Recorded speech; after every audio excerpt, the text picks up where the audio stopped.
हो गया हो गया।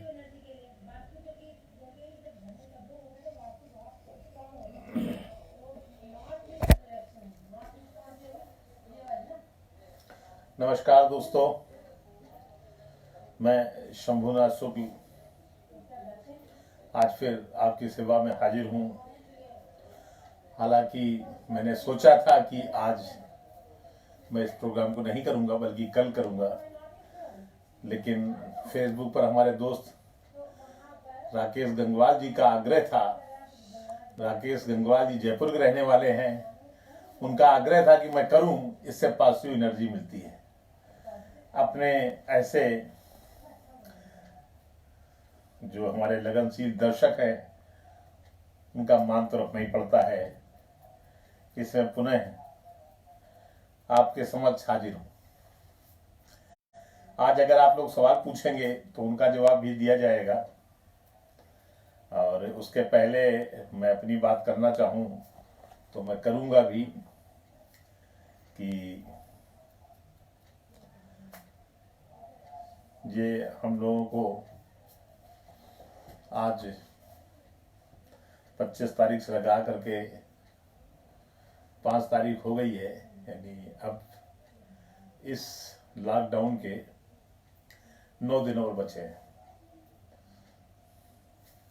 लगभग 12 दिन हम लोग पूरे कर चुके हैं। 9 दिन बाद ये लॉकडाउन खुलेगा और तब शायद हमें बहुत सारी बातों पर भी सोचना पड़ेगा। कुछ बातें महत्वपूर्ण हो जाती हैं। एक तो यही कि क्या इस लॉकडाउन के दौरान सही में हम लोगों के अंदर अवसाद भी आया है, या हम लोगों ने कुछ नई बातें भी सोची हैं? क्या हम लोग ये मान के चल रहे हैं कि आगे जब लॉकडाउन खुलेगा तो हम क्या करेंगे? क्या कोई नई योजनाएं हमने सोची हैं? क्या कभी सोचा है कि आने वाले दिनों में देश की दशा और दिशा क्या होगी? वाकई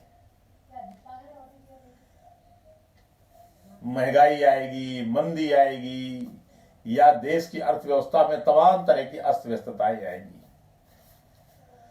मैंने कल कहा था कि एक रास्ता यह है कि देश नेहरूवियन मॉडल अपनाए, यानी नेहरू का मॉडल अपनाए और हम आत्मनिर्भर बनने की कोशिश करें।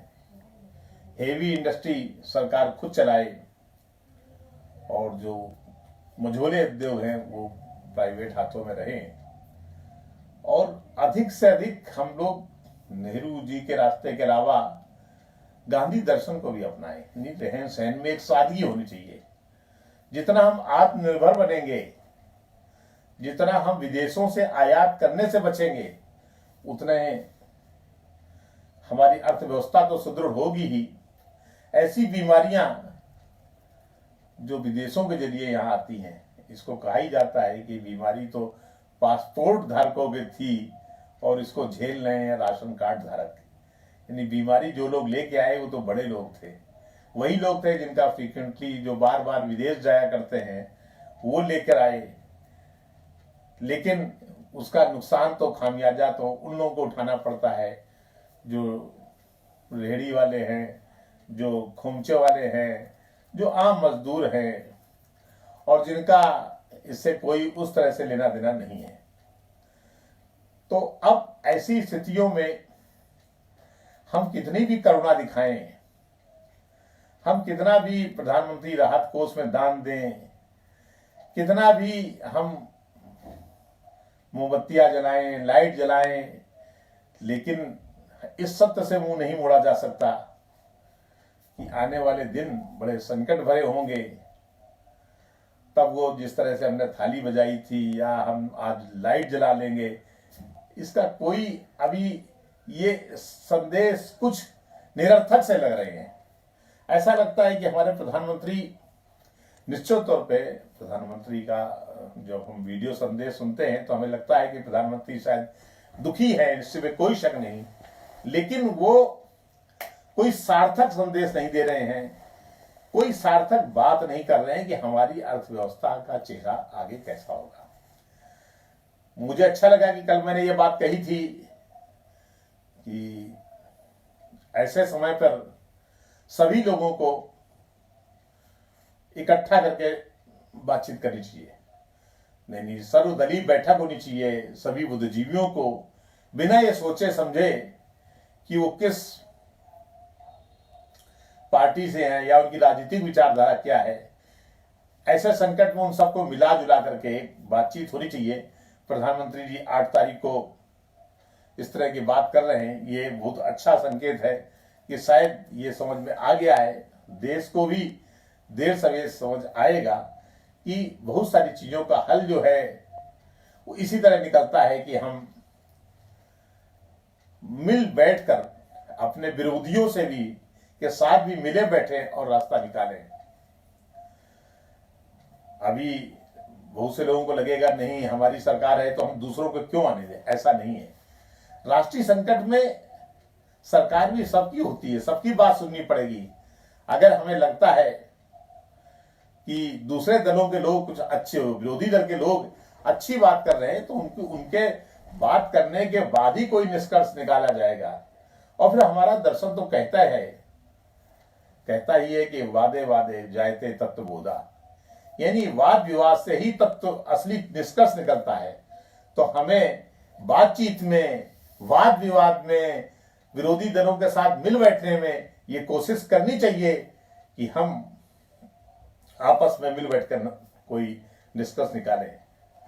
ये एक मेरा मानना है कि हमें आगे चल के आत्मनिर्भर बनना चाहिए, करने की कोशिश करनी चाहिए, ताकि ज्यादा और मैन्युफैक्चरिंग सेक्टर में ज्यादा जोर देना चाहिए ताकि अधिक से अधिक लोगों को रोजगार मिल सके। हमें अपने खर्चे भी कम करना चाहिए ताकि अगर पैसे की कमी हो, धन की कमी हो तो वो संकट ना आए। अगर हमारे बहुत ज्यादा खर्चे नहीं है, हमारे पास ज्यादा आय के स्रोत नहीं है, तो हम कम में अपना काम चला लें। अभी 12 दिन के ये क्वारंटाइन में हम लोगों ने पाया कि आदमी का खाने पीने में ज्यादा खर्च नहीं होता। मतलब भले कुछ लोगों ने कहे कि हमने 3 महीने का राशन ले लिया, 6 महीने का राशन ले लिया, फिर भी मैक्सिमम राशन कितने का होगा? 30-40 हजार रुपए का, इससे ऊपर नहीं गया किसी का भी राशन।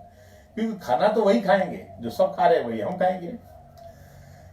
ज्यादा खर्च होता है विलासिता की सामग्रियों में, इसलिए सादगी के साथ रहे। रोटी दाल कोई भी खाए, सब खाएं, तो आप पाएंगे कि कम पैसों में सब खर्च निपट रहे हैं। तो इस सब के लिए जरूरी है कि हम गांधी जी का रास्ता अपनाएं, कम से कम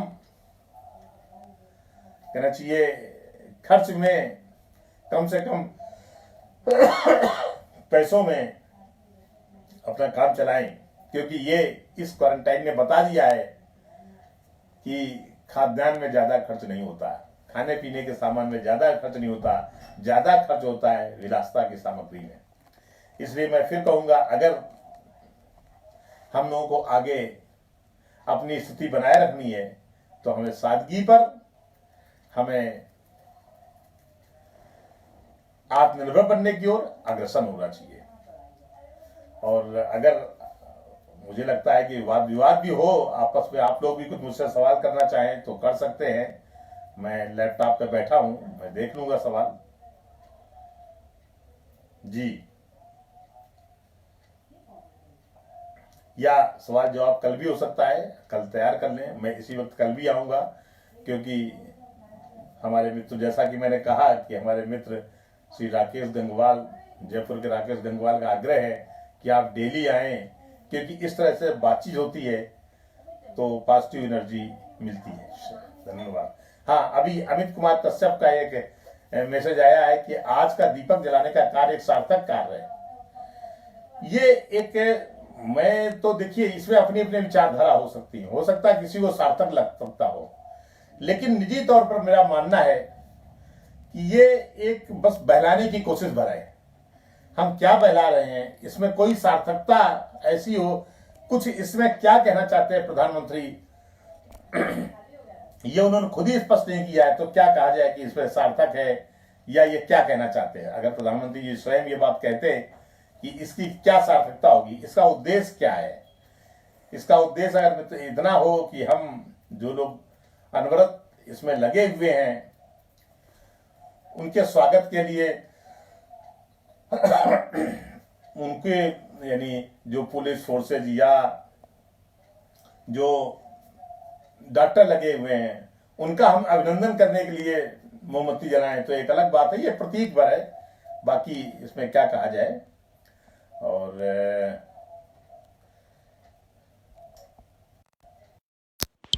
जो लोग कह रहे हैं कि विरोध की राजनीति खत्म हो गई या विरोध है कहां, ये भूल जाए।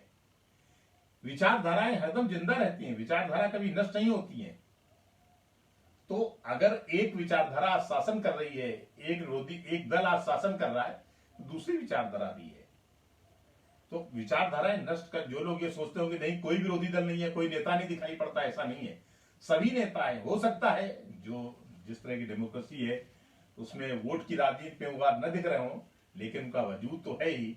इसलिए एक बेहतर पहल होगी कि प्रधानमंत्री सभी दलों से, न सिर्फ कांग्रेस से, बल्कि मैं कहूंगा वो समाजवादी पार्टी है या बहुजन समाज पार्टी है या राष्ट्रीय जनता दल है, जो भी दल है, सबसे बात करें, सबके लोगों से बात करें। सबके लोगों से बात करके ही प्रधानमंत्री कोई रास्ता निकाल पाएंगे। और बेहतर तो जैसे बहुत सारे संकट के वक्त में सब लोग एक हो जाते हैं, तो यही तरीका हमें अपनाना चाहिए, यही मेरी अपील है। और धन्यवाद मित्रों, कुछ आपके सवाल आए उनका मैंने जवाब भी दिया। धन्यवाद, कल फिर मिलेंगे।